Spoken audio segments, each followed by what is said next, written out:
Welcome, everybody, to another episode of Info Hazard News of the Week. We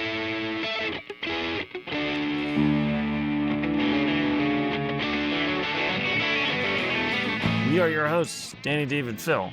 The news this week was... It was okay, I guess. It was yeah. I mean, I feel like something kind of good is happening, right? It's one of you guys put right. Yeah. Are you referring to the ceasefire that happened this week in Gaza? Yes, I am. Yeah. Clinching the Nobel for Donald Trump. Just after they gave out the prize. Too bad. Sure, he'll get it next year. Just missed it. Yeah, no, this week there was a ceasefire between Israel and Hamas. People were able to start going back to their homes. The bombardment stopped and Israeli troops pulled back from Gaza on Friday under a ceasefire between Israel and Hamas. It was brokered by the United States, President Donald Trump, who proclaimed it a strong, durable, and everlasting peace. So Can only hope. Tonight is when we expect actual prisoner exchanges to happen, right? Like, this is part of this deal is that they're going to be releasing the, 30-ish remaining Israeli hostages and 1,000 Palestinians. As of 16 minutes ago, Reuters says that some of the hostages have returned home. There you go. So it happened. We can report with confidence because we're giving you the most up-to-date and saucy news right down your news holes. How do you guys rate this as lasting, long-term? Because, I don't know about this, dude. If you look at the long-term prospects of putting Tony Blair in charge of Gaza, I don't know. Is that really part of the deal? Tony Blair is in charge of Gaza? They were floating that at some point. Yeah, he's going to be in charge of the international peacekeeping people or whatever. That's what they were saying. I feel like if it's doomed to failure, it's probably not because of Tony Blair. It's probably because of the situation itself. This is kind of tricky. Yeah.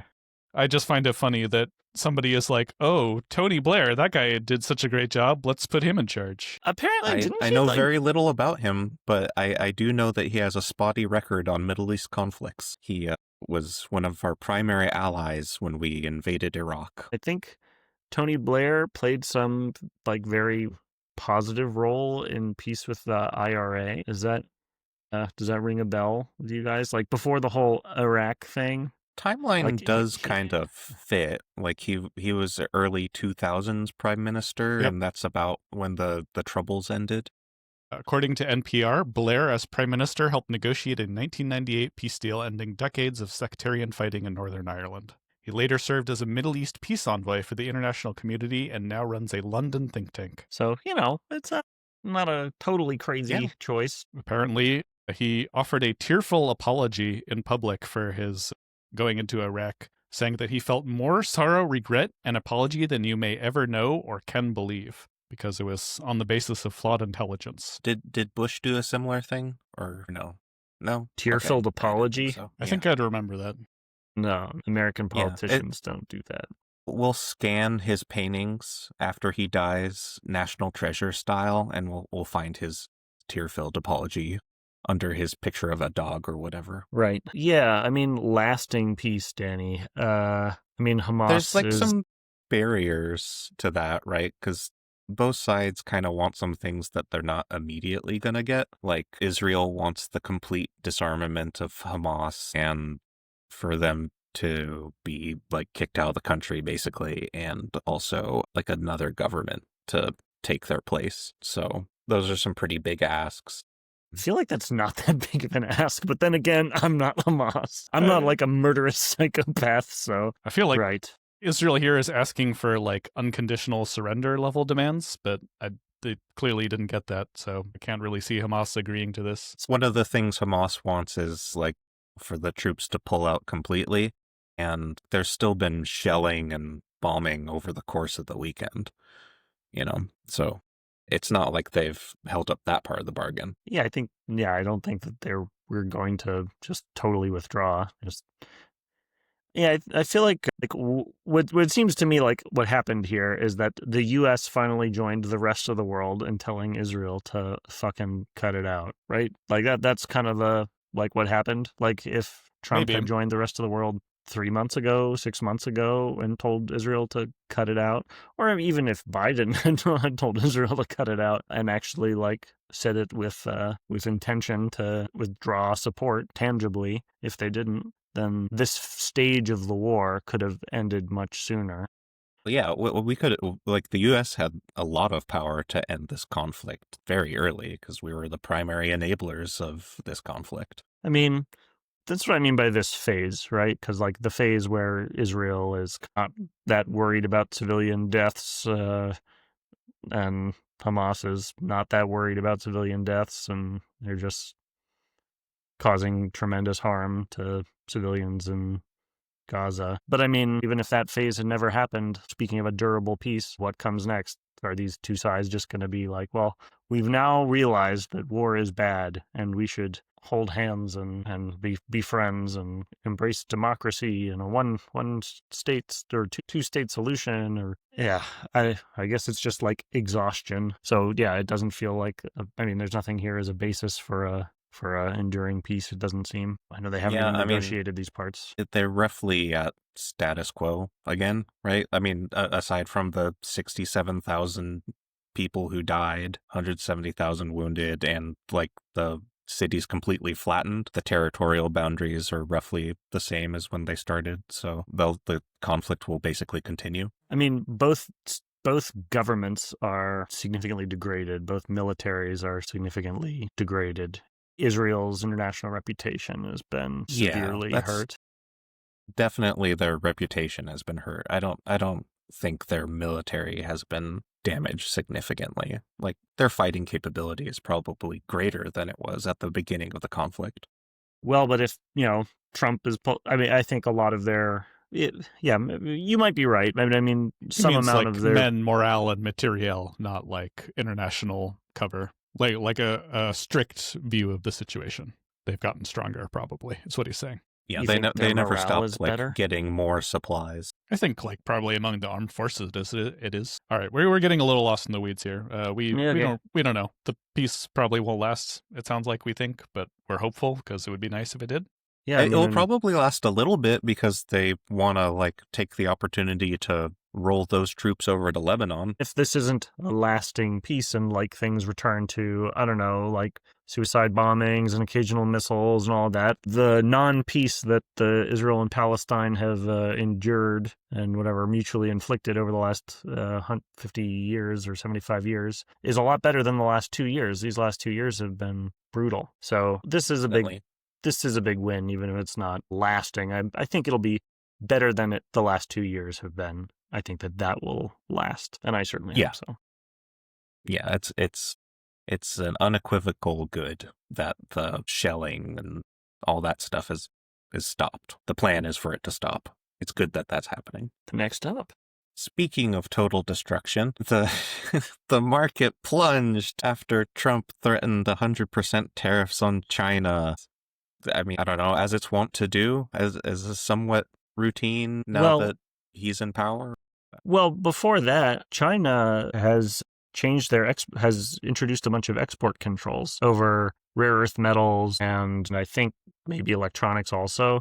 Basically, China dominates exports of rare earth metals and magnets, and these are essential for electric motors. And they basically said that these can't go into weapons anymore. This basically is gonna severely hurt Europeans rearming and arming Ukraine, and basically it is targeting international arms. I don't know, it's a kind of interesting step from the Chinese to continue this economic war, impossible lead up to an actual hot war. So yeah, I don't know that it's Donald Trump just woke up on the wrong side of the bed and was 100% tariffs on China. Though that's happened once or twice this term, but would they be doing these export controls if he hadn't started this whole tariff bullshit in the first place? I'm sure Probably it wouldn't. Not.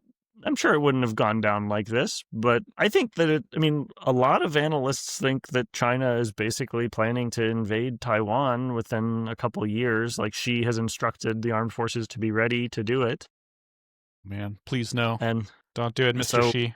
Right. And so, how they behave in the lead up to that would depend on the circumstances. But like to cut off the world from like Chinese dominated supplies for armaments seems like a logical preparatory step for that kind of thing. Damn. That was an I don't know. info hazardy news segment, dude. I feel way worse than I did before. You're welcome.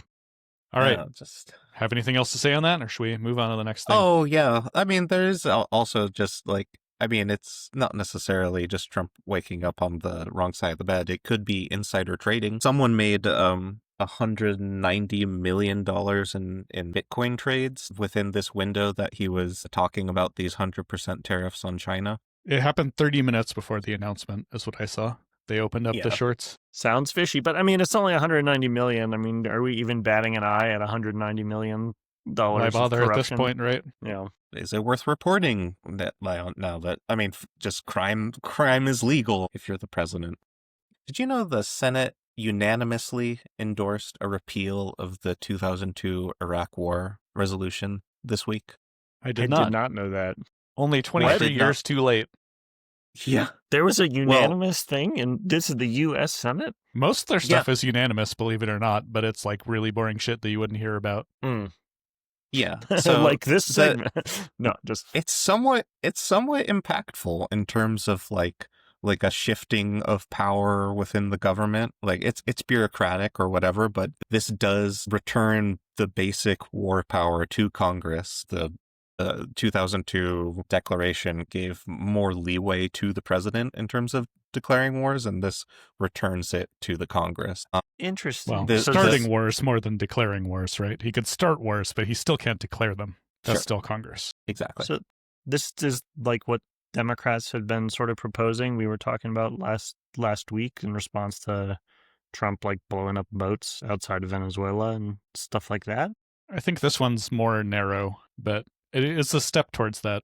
He can't blow stuff up in Iraq now without checking, I guess. It potentially has some implication on our unofficial, non-international conflict with the drug dealers in Venezuela. But it went up for a vote. What is the quote here? "That's the way the war ends, not with a bang, but with a whimper," said Tim Kaine after the vote, which lasted only a few seconds with no debate and no objections. It's interesting how we get into these international debacles, and it's just so clear from the beginning that it's a terrible idea, and you just give it enough time and everyone comes around to realize it, and it's just completely unanimous. We just put the cap on that and move on. Just think, in 23 years, we'll be discussing the repeal of some horrible Trump-era bullshit here on Info Hazard, dude.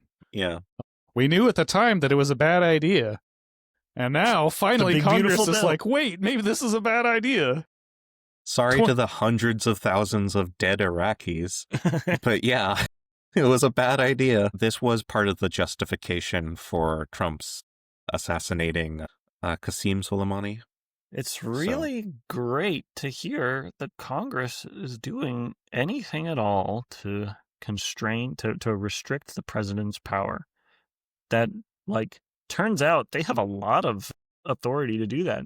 They're Article 1, baby. Keep it up. Do it more. Do it more. Way more. Yep. You might like it. Who knows? Speaking of Venezuela, Venezuela's Maria Corina Machado wins the Nobel Peace Prize and dedicates it to Trump, which he must have felt great about, right? Wait, so who is this? Maria Corina? So Machado won the award after years of efforts to promote democracy and has described her life's work as promoting ballots over bullets. She was driven into hiding within Venezuela amid a sharp crackdown on dissent by Maduro. But despite the crackdown, she has refused to flee the country.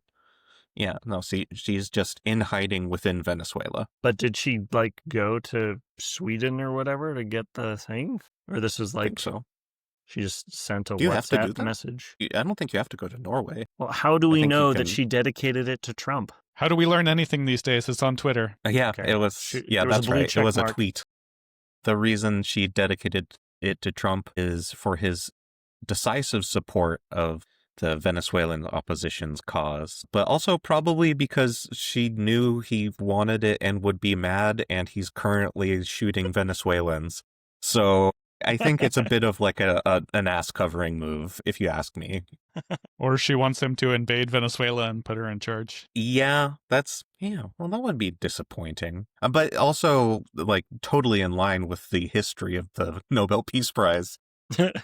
What, she'd be like the ousted president of Myanmar, basically. But yeah, that's it. It's not it. I want one. That's No, it for that my one. thing, that's all. Oh. All right. One last item. The government still shut down, and so now that it's shut down, the executive is laying off boatloads of people, including at the CDC, where there were large accidental layoffs, which are being rescinded. People, including the people who manage containment of Ebola in Africa, and people who are first like coordinators of response to measles outbreaks in the U.S. just sort of all like let go. It's like, oops, just a classic oopsie doopsie. Do you think if COVID made your eyeballs bleed, people would be more willing to get the vaccine? Yeah, definitely. I mean, yeah, Yes. just, like the differences between COVID and other diseases, statistical in a lot of ways. Right. It's like a 0.5% death rate instead of a 0.005% death rate. Other than exactly. that, it's the flu. Now, I think that if it had been highly dangerous for children, I think people would also might have treated it differently. Well, I admire your guys' optimism. I'm not sure I can believe it anymore these days, but You think I don't know. I don't know if it's bleeding eyeballs. Yeah, got real Holy shit, bleeding dude. eyeball optimism. Ebola has a death rate as high as 90%. In recent outbreaks, it's been between 55 and 60%. Jesus Christ. Yeah, So, like a let's little contain worse that than shit. COVID. Yeah. Yeah. Just these soft soy boys can't stand bleeding out their eyes. Well, that's it for another episode of InfoHazard News of the Week. Don't catch Ebola. See you next week.